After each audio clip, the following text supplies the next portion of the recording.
Bonjour tout le monde, bienvenue au podcast Conseil de vie et de fantasy avec Danny et Simon. Salut Danny, comment ça va? Ça va bien toi? Très bien, merci, très bien, merci. Nous avons eu toute une semaine dans les activités de la NFL. Peux-tu nous résumer la première semaine en termes de fantasy football? J'ai gagné. Va chier. Je ne m'attendais pas à ça, là, mais si tu veux en parler, tu as connu d'excellentes semaines dans à peu près tous tes pôles, finalement. Alors, J'ai continuez à écouter gagné. les conseils de Danny. Et pour ma part, je vais continuer à vous divertir. Alors, voilà. Là, je fais le pool pour quelle émission? Là? Ah, écoute, j'ai pas bien regardé mes choses. Par Ah, contre, j'en ai un. oui, vas-y. J'en ai un. Vas-y. District 31. Oh. Oh. Gildor, c'est un enfant de chienne. Je veux l'arrêter. Il va Tu veux finir en l'arrêter? taupe. Oh, ouais. Oh, ouais, c'est un enfant de chienne. C'est un croche. C'est fini. Peut-être. Mais j'y ai vu le gabarit, puis t'es mieux de te lever de bonne heure. Oh, on va s'arranger. Excellent. Bon, ben Yes. continuons à se pratiquer pour District 31 en animant notre podcast de fantasy football. Alors, une petite récapitulation de la semaine 1. Qu'est-ce qui t'a sauté aux yeux lors de la Selon mes semaine post-it, 1? Excellent. à Sortons les Détroit, post-it. on Oui, a, on a un running back numéro 1 deux fois. Un A puis un 1B. excellent. Écoute. On va en reparler pour la semaine 2, mais oui, j'aime beaucoup ce que tu me mentionnes. Ensuite de ça, dans les ligues Superflex, ne pas sous-estimer Derek Carr, Taylor à Houston, puis Goff. Effectivement, hein? On a été surpris par leur performance, notamment Derek Carr Monday Night. Hey, quelle fin de match! Oui, Les monsieur. Ravens en overtime qui scorent, tout le monde célèbre sur le terrain. Les deux équipes vont se voir finalement. Il n'avait pas marqué, il était à terre à la ligne de 1. On reprend le match. Carr lance une interception. Ensuite, les Ravens reprennent le ballon. Lamar Jackson fait un échappé. Et ensuite, là, les Raiders gagnent pour de vrai. Donc, c'est vraiment une fin de match incroyable. Tyrod Taylor, Oui, avec c'est Houston. 291 verges de lancer, mais surtout 40 verges au sol. Ça, on aime ça dans nos poules, ça. C'est ça, fait que on en parlait, puis on avait tendance à le sous-estimer. Lui, ça peut devenir une excellente option là, dans vos ligues Superflex. OK, super. Ensuite de ça, j'aimerais féliciter tous les gens qui ont repêché Antonio Brown en 7e, 8e ou 9e ronde. Effectivement, qui a donné un très bon rendement lors de la semaine 1. J'aimerais féliciter les gens qui ont repêché Mike Williams en 12e, 13e ou 14e ronde. Ça va être incroyable. Et peu importe qui vous avez pris à Dallas, que ce soit Cooper ou Civilem, vous êtes en voiture. Excellent. Ensuite de ça, mon dernier point. Oui, vas-y. Profitez des émotifs. Je me sens pas du tout visé. Non. OK, là, on va avoir une conversation sérieuse. D'accord. Va voir le propriétaire de Zeke Elliott. Oh, OK. Et là, c'est le temps de faire une proposition? Offre-y quelque chose pour Zeke Elliott. Va voir le propriétaire de Saquon Barkley. Lui, ça va être facile, lui. Lui, ça va être peut-être un peu plus facile. McLaurin. OK. Va le voir. Allen Robinson. C'est le temps. C'est le temps, hein? C'est le temps, là. Je dirais même aussi un Mike Davis que tu peux aller chercher pour une valeur encore moins que ceux que j'ai mentionnés. C'est le temps. CEH, c'est le temps. C'est la première semaine, puis il y en a qui ont tendance à overreacter. Fait que faut en profiter. Profitons des émotifs. Profitons des émotifs. Excellente recommandation. Et dans ce cas-ci, j'appliquerais ça autant un conseil de fantasy qu'un conseil de vie là-dessus. Profitons des émotifs là-dessus. Ouais, pas capoter pour rien. Excellent. On aime ça. On y va. C'est bon pour la récapitulation. Puis une autre chose. Vas-y. OBJ. Odell Beckham. Ouais. Je Qui l'ai n'a pas vu se joué durant faire la semaine dropper 1 parce dans qu'il était 2 blessé. ligues. Je l'ai vu se faire dropper dans 2 ligues. Alors que c'était déjà convenu qu'il ne jouait pas lors de la semaine 1 parce qu'il était blessé. Là. Il y a certains reporters dans le coin de Cleveland qui avaient dit qu'il allait jouer. Ils se sont fait déjouer un peu. Puis ils n'ont pas aimé ça. Écoutez, allez le chercher. Bon point. Allez le chercher. Il va tomber probablement au wide receiver numéro 4. 3 si vous êtes mal pris. Puis ça en fait un excellent choix. En plus, écoutez, là, il y a des moves comme ça qui se font qui, tu sais, que c'est un peu trop d'émotion. Là. Excellent. Il faut en profiter. Excellent conseil, merci beaucoup. Yes. Est-ce qu'on entame ça avec les joueurs à surveiller lors de la semaine 2? Ben oui, on est là pour ça. Hein. Excellent. Toi, de ton lors de la côté, semaine... De mon côté, je vais y aller avec les carrières. Tu voulais-tu parler des waivers avant? Qui allait chercher ces waivers? En fait, il y en a plusieurs que j'ai identifiés dans mes joueurs à surveiller. Ah, okay, alors, si tu veux y aller avec les joueurs agents libres, je te laisserai y aller, mais sinon... Je te fais ça court. Vas-y. Je t'en donne à peu près 1-2 par position. Excellent. Au poste de QB, Winston. Surtout avec ses 5 passes de toucher, là, on aime ça. Ben, écoute, c'est ça. Winston en est un bon. Big Ben, ça peut être une option aussi. Au poste de running back, c'est le gars que je vais nommer, c'est le gars qu'il faut prendre cette semaine.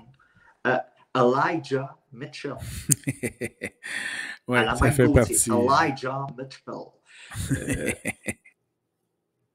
Lui, avec la blessure de Mostert, il vient de tomber. Puis il y a eu une petite surprise là, avant le début du match.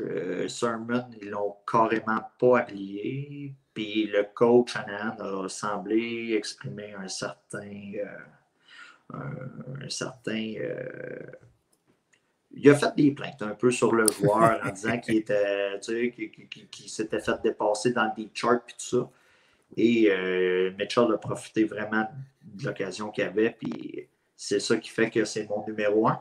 Puis aussi, j'irais aussi vers Mark Ingram s'il n'est pas pris là, dans votre ligue. Là, ça peut être un excellent choix.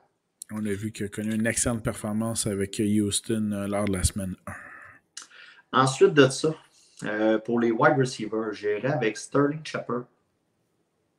Tout à fait.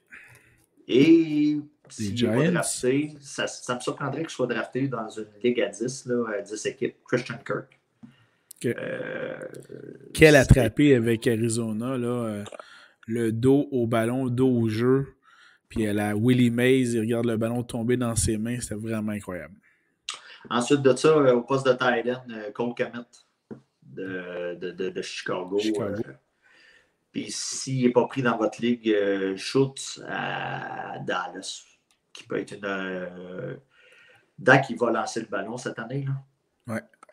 Fait que ça peut être une occasion d'aller chercher quelqu'un là, si vous tombez mal pris là, au poste de tight end déjà en semaine 2. Bon, ben excellente suggestion pour les waivers, ces agents libres que la plupart des gens n'ont pas dans leur équipe. Et oui. J'y vais de ce pas avec les carrières surveillées en semaine 2 de mon côté, Danny. Oui. T'en as parlé un peu tantôt, mais de mon côté, évidemment, je rappelle à tout le monde que parmi tous les joueurs qu'on va identifier parmi ceux à surveiller lors de la semaine 2, évidemment qu'on va exclure les joueurs élites. Parce que, bon, si vous avez un Mahomes et vous vous demandez si vous devez l'habiller ou le mettre dans votre aliment, il y a un sérieux problème. Bref, on ne touchera pas aux joueurs élites puisqu'ils doivent être de toute façon dans vos aliments. Donc, ceci étant dit, au niveau du poste de carrière, tu t'en as parlé tantôt, je vais aller avec celui justement des Texans de Houston, Tyrod Taylor, qui va jouer contre les Browns de Cleveland, qui ont accordé 324 verges par la passe. Oui, je sais que c'était contre les Chiefs et justement Patrick Mahomes, mais n'empêche que j'ai bien aimé la prestation de Tyrod Taylor. Toujours au niveau des postes de carrière, je vais suivre le conseil que tu avais donné la semaine dernière, toujours prendre le carrière qui joue contre Houston. Et donc, dans ce cas-ci, ça doit être une chanson, ça. Baker Mayfield Et donc, je prévois effectivement un beau festival aérien et offensif entre les Browns et les Texans. Et finalement, un autre carrière qui se retrouve pour une deuxième semaine de suite dans mes carrières à surveiller, c'est encore une fois Jalen Hurts, le carrière des Eagles, qui joue contre les 49ers qui ont accordé 314 verges par la passe lors de la semaine 1. Rappelons que dans la plupart des ligues traditionnelles, Hurts a fait aux alentours de 34 points lors de la semaine 1, ce qui est un bon score en termes de carrière de ce côté-là. Moi, je vais y aller d'une drôle de recommandation. Le gars... J'ai hâte de voir ça. Le gars, après la performance qu'il a faite en semaine 1, ça ne vous tente pas de l'habiller. OK, c'est bon. On est prévenu. Mais Aaron Rodgers contre Détroit. Merci beaucoup d'en parler. Ce sera effectivement, selon moi, tu veux pas affronter les Packers de Green Bay lorsqu'ils viennent de connaître une défaite ahurissante de 38-3 de la manière qu'ils l'ont eu. Et ça donne que c'est contre leurs fameux rivaux préférés de leur section, les Lions de Détroit. Pauvres Lions, je ne voudrais pas être à leur place. Donc, Davante Adams va avoir pour 200 verges de passe. Yes! Randall Cobb va en avoir pour 150 et Aaron Jones va avoir 40 verges de réception. T'as-tu un autre carrière à surveiller pour la semaine 2? Tant qu'à être, je vais nommer des gars un peu plus dans le top 10. Là. Justin Herbert contre Dallas. Ça sera un beau massacre. Un beau massacre. Dak Prescott contre Los Angeles aussi. Et Tom Brady contre Atlanta. Un autre festival aérien en devenir. Tout le monde. Tout le monde. Ça, c'est clair. Les trois affrontements dont on vient de parler, incluant également celui de Houston et Cleveland, vous avez des gens de ces équipes-là dans vos équipes. Vous les insérez dans vos alignements. C'est très clair de ce côté-là. Et là, je sors du top 10. Kirk Cousins contre Arizona. C'est très tentant aussi. Je suis un peu plus mitigé là-dessus parce que j'ai hâte de voir comment la défensive d'Arizona va se comporter. Elle va-tu faire autant de sacs? Chandler Jones était en feu avec ses 5 sacs. Mais effectivement, ça peut être un choix. Sur papier. Ça peut être un choix à considérer, surtout si, par exemple, c'est ton carrière numéro 2 puis que ton premier, je ne sais pas, mais c'est Lamar Jackson. Ben là, ça se pourrait que tu en aies besoin de Cousins à ce moment-là. Tout à fait. Allons-y, receveur de passe? Oui. Receveur de passe, qui tu nous conseilles en semaine 2, Danny? Ben, écoute, Keenan Allen contre Dallas. C'est mon start of the week, là. C'est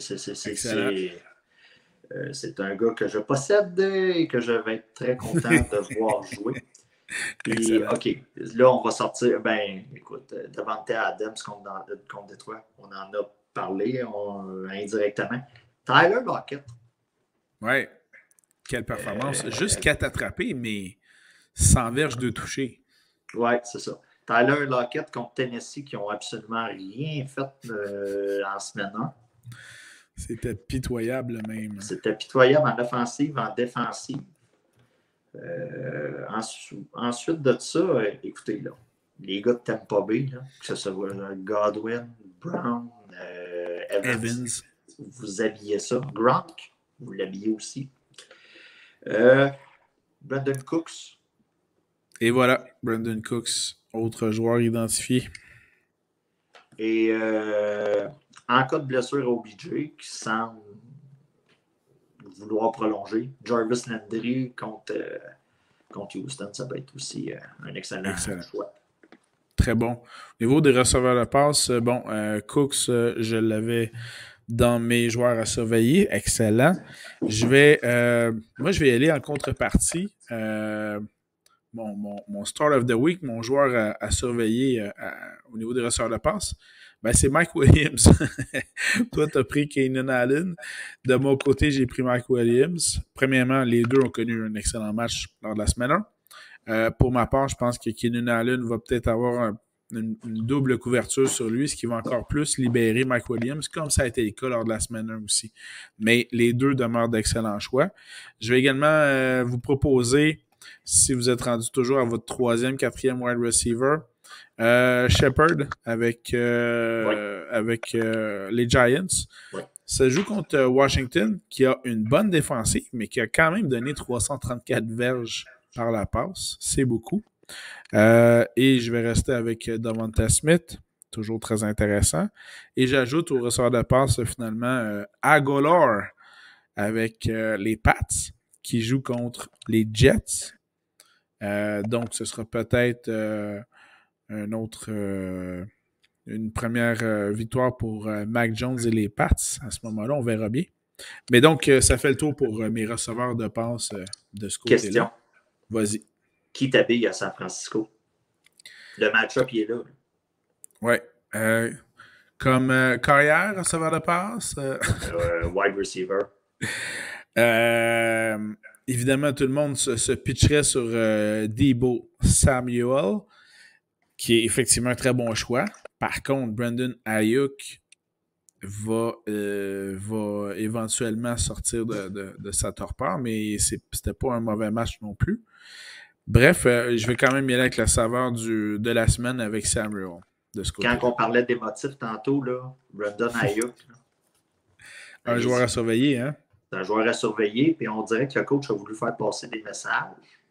C'était le match des messages. Puis je pense que Brandon Ayuk a passé dans le top d'heure, lui ici. Et voilà. Et je pense qu'effectivement, il va être beaucoup plus utilisé à compter de cette semaine lors de la semaine. C'est sûr qu'il va avoir une passe.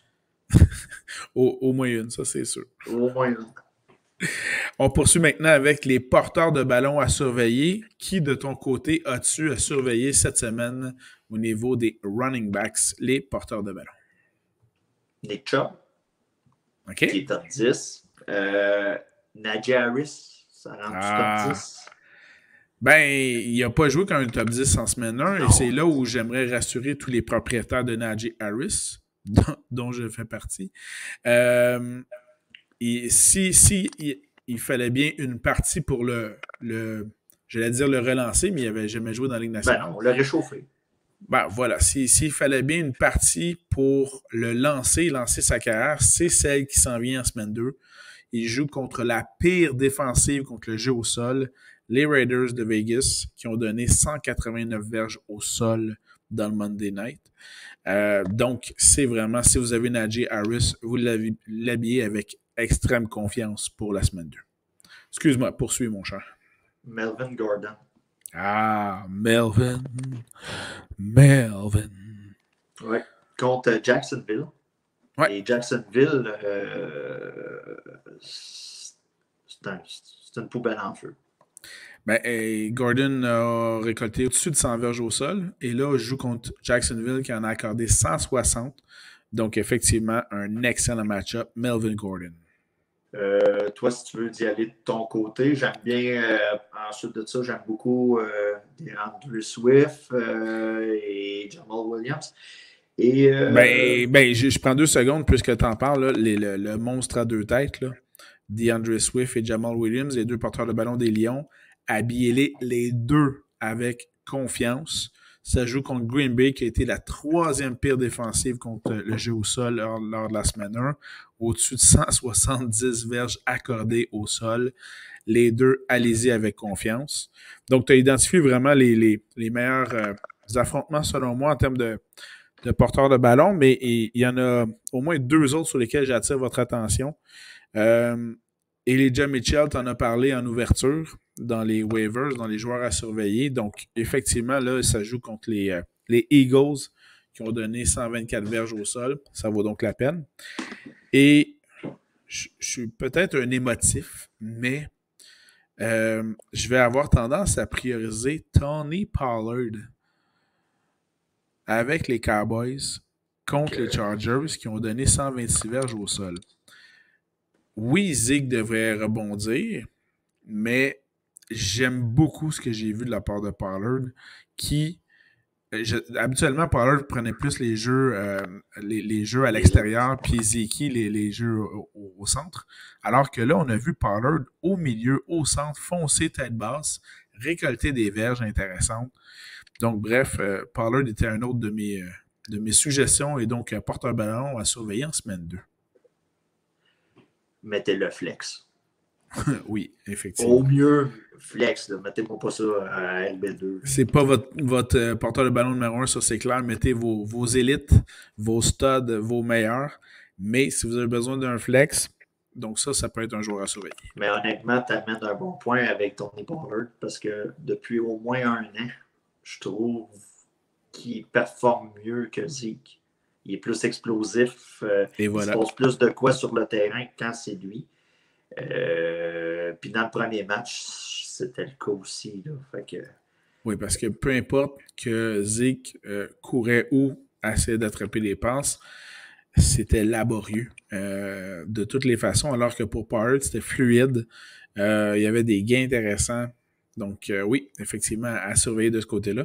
Est-ce que de ton côté, tu avais d'autres porteurs de ballon à surveiller lors de la semaine 2? On parlait de monstre à deux têtes tantôt. Là, les deux à Cleveland, là, ça peut être intéressant aussi. Ça fait partie des studs. Hein? Si vous avez autant Nick Chubb que Kareem Hunt, habillez-les avec confiance dans votre alignement, ça vaut la peine.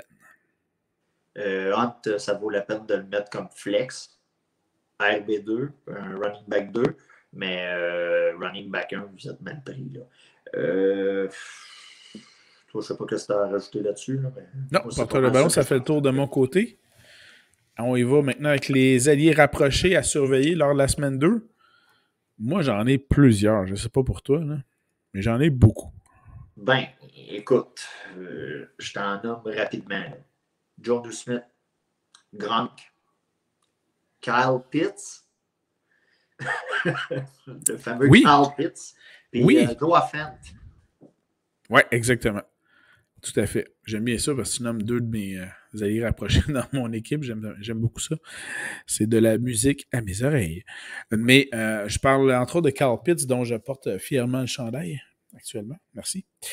Kyle Pitts joue contre Tampa Bay, qui a accordé presque 400 verges par la passe.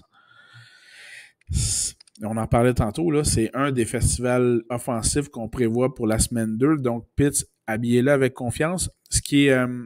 il n'a pas rapporté tant que ça durant la semaine 1. Par contre, ce qui est encourageant, c'était le nombre de passes en sa direction. Donc, je crois que c'était près d'une dizaine de passes tentées en sa direction. Ça va aller beaucoup mieux, il s'acclimate. Donc, très intéressant. J'y vais également aussi avec l'allié rapproché des Chargers, M. Jared Cook, qui, encore une fois, on parle d'un autre festival offensif, les Chargers contre les Cowboys, donc j'habillerai Cook avec très grande confiance de ce côté-là. Cook, c'est 8 passes la semaine passée là, qui ont été envoyées à son attention. Et Kyle Pitts, on est au même nombre. Ben voilà, exactement. Donc 8 proche de 10, donc voilà, tout à fait. J'habillerais également aussi, j'ai bien aimé sa performance, elle est rapprochée des Bears, M. Kmet. K-M-E-T. Et je vais l'aimer encore plus parce que, d'après moi, on pourrait voir encore plus Justin Fields sur le terrain lors de la semaine 2. Je crois que le coach a commencé à comprendre qu'il y avait de bien meilleures chances de gagner un match avec le dynamique Fields, la recrue très prometteuse, plutôt que le Red Rifle qui a visiblement tiré ses dernières boulettes à bout portant. Ben, l'offensive des Bears était vraiment plate à regarder. Les deux qui étaient notables, là, c'était Fields, comme tu as parlé, puis David Robinson qui a été excellent. David Montgomery ou Allen Robinson? Parce que tu as dit David Robinson. Donc, David Montgomery. Ouais, excusez. David Robinson. Non, ça, c'est le joueur de baseball qui a lancé pour Tampa Bay à soir que j'ai vu sur mon Twitter. Ancien des Yankees qui s'est promené un peu partout. Alors, ce sera le sujet d'un autre podcast sur le fantasy baseball dans ce cas-ci. Hey, écoute, je suis dans mes séries puis ça va super bien. Je suis à ma deuxième semaine de la demi-finale puis je suis en train de toucher l'autre. Ça, on aime ça. Mais bref, on va beaucoup mieux aimer la présence de Justin Fields sur le terrain, sans mauvais jeu de mots, Fields terrain. Mais donc, Kmet de ce côté-là. Et j'en propose deux autres encore au niveau d'alliés rapprochés. On parlait des festivals offensifs, donc Houston, Cleveland, donc j'habillerais celui des Browns, Austin Hooper, avec confiance également aussi.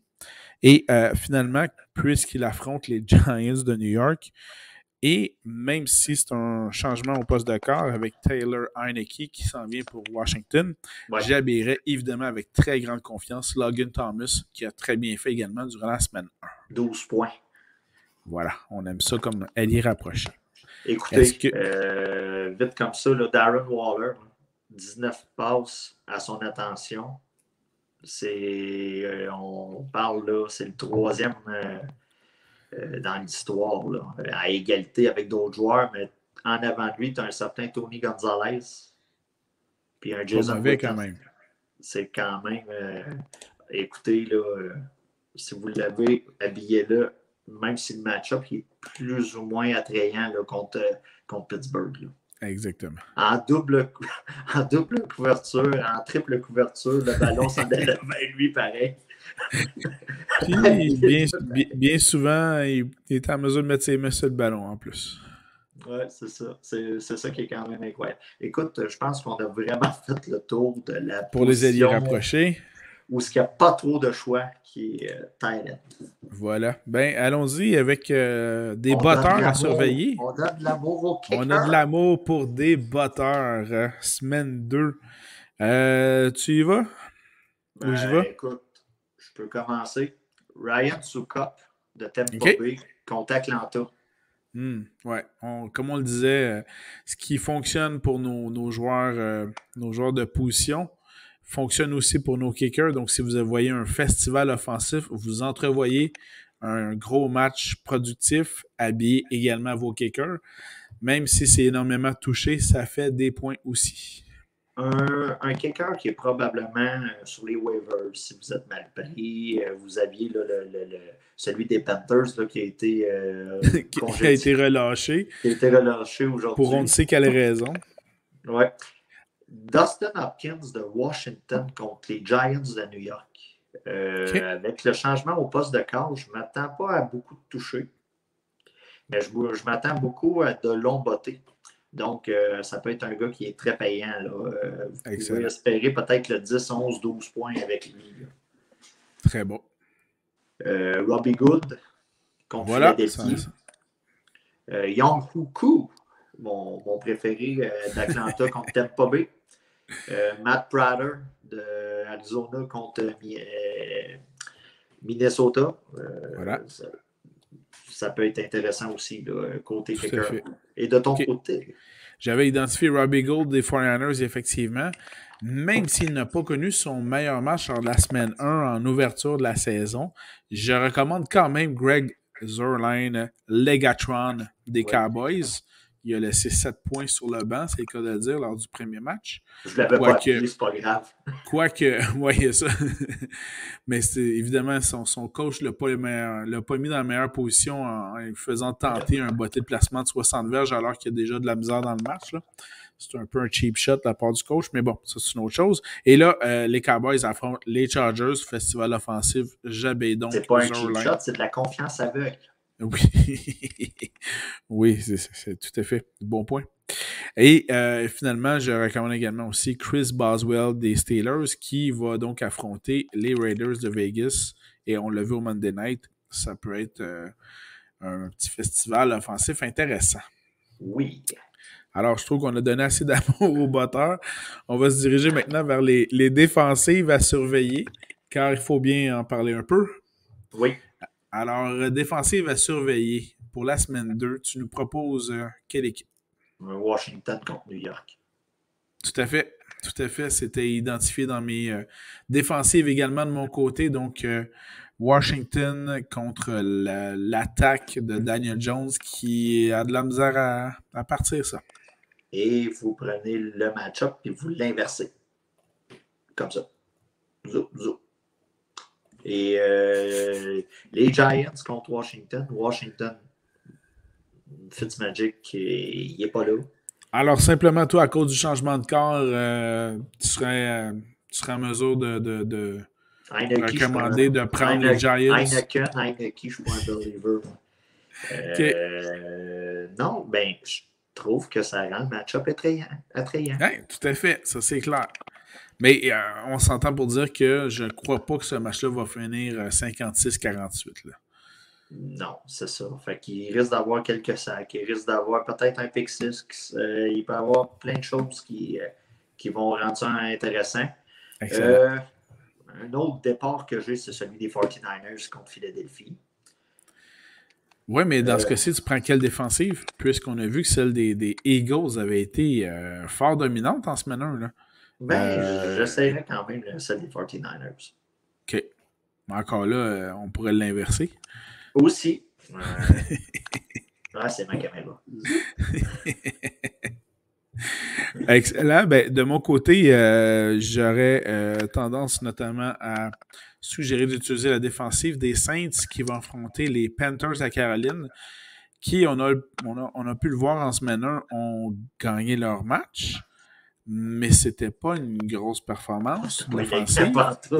Et c'était juste contre les minables Jets. Alors, contre une bonne défensive, comme ce fut le cas, les Saints, ils ont quand même donné seulement 3 points aux Packers en zone neutre, mais quand même. Donc, j'aurais tendance à privilégier les Saints contre les Panthers à Caroline. Également aussi la défensive des Broncos de Denver, qui vont jouer contre Trevor Lawrence et Jacksonville.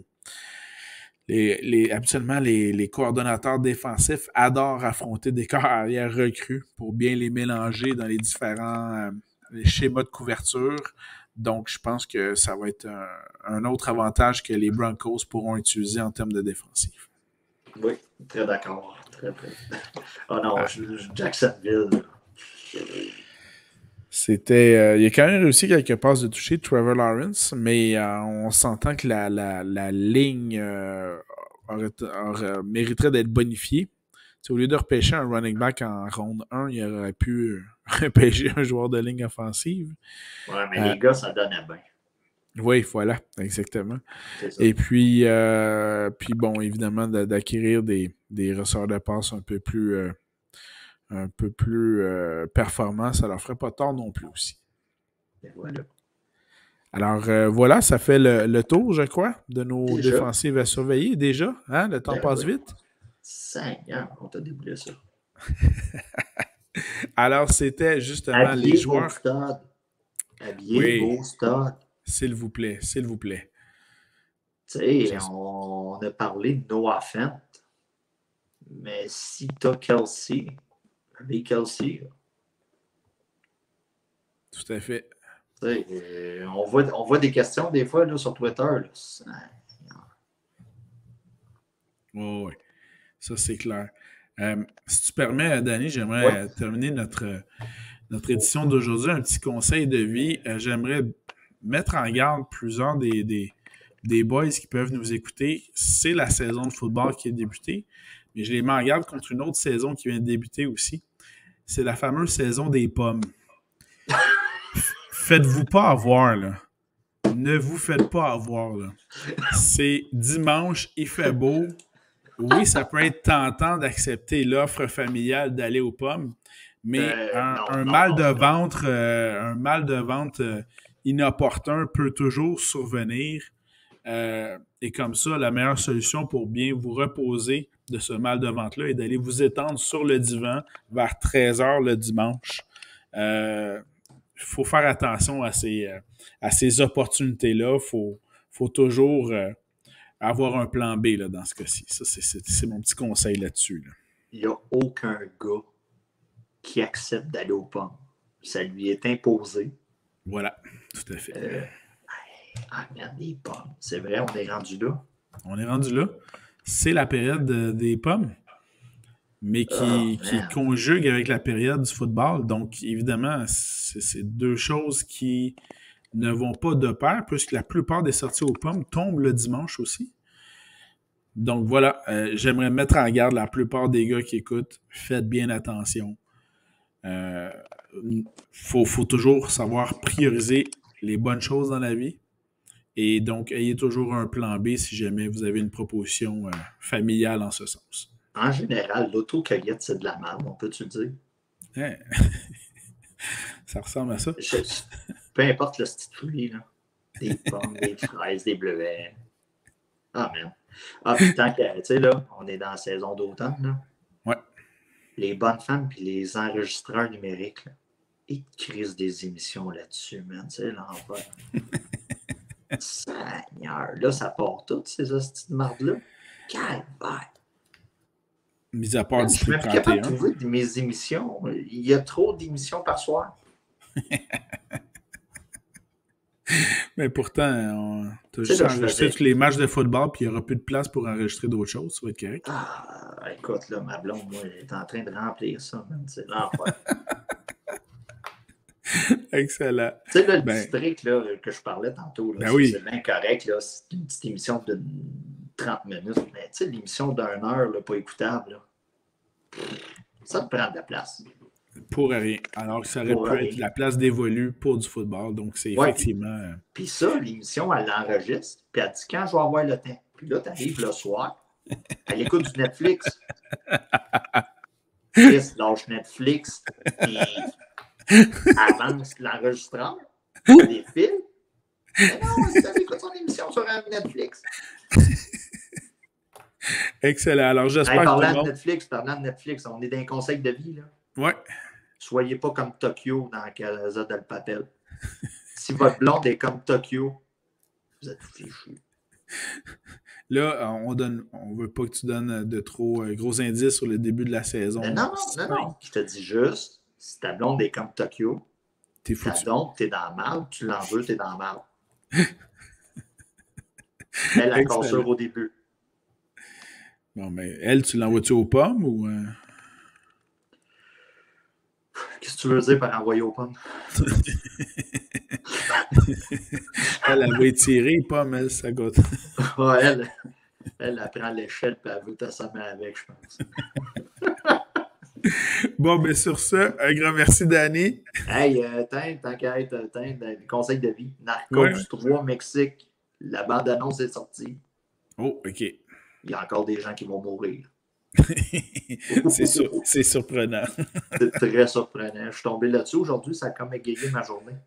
Parce que, tu sais, pendant que ma blonde vide l'enregistreur numérique, le monde est chill. Ben, t'écoutes Narcos Mexique. OK. Bon, ben c'est noté, on va pouvoir partir là-dessus. Et puis, ben, merci beaucoup, Denis, pour ta présence. Merci à tout le monde d'avoir été avec nous. Et puis, surveillez bien vos performances lors de la semaine 2 de beaux festivals offensifs qui s'en viennent. Donc, c'est-tu là qu'il faut que je parle de Ja'Marr Chase? Ah, écoute, oui, parle-en un peu, oui, vite, avant qu'on conclue cet épisode. Tu sais, là, conseil de vie, écoutez pas Simon, là. Honnêtement, là, regarde. Moi, je faisais des jokes, je disais 150 verges, 2 touchés. C'est pas mal ce que je disais. Oui. Le temps de le retrouver, là, les stats, là, mais je pense qu'on a busté le 100 verges puis un touché. Oui, un touché au-dessus de 100 verges, 100 attrapés, je ne me trompe pas. Puis il y a eu plusieurs montages vidéo parce que son touché, entre autres, c'est une réplique exacte d'un de fameux touchés qui avait compté à LSU avec Joe Burrow qui lance le ballon, justement.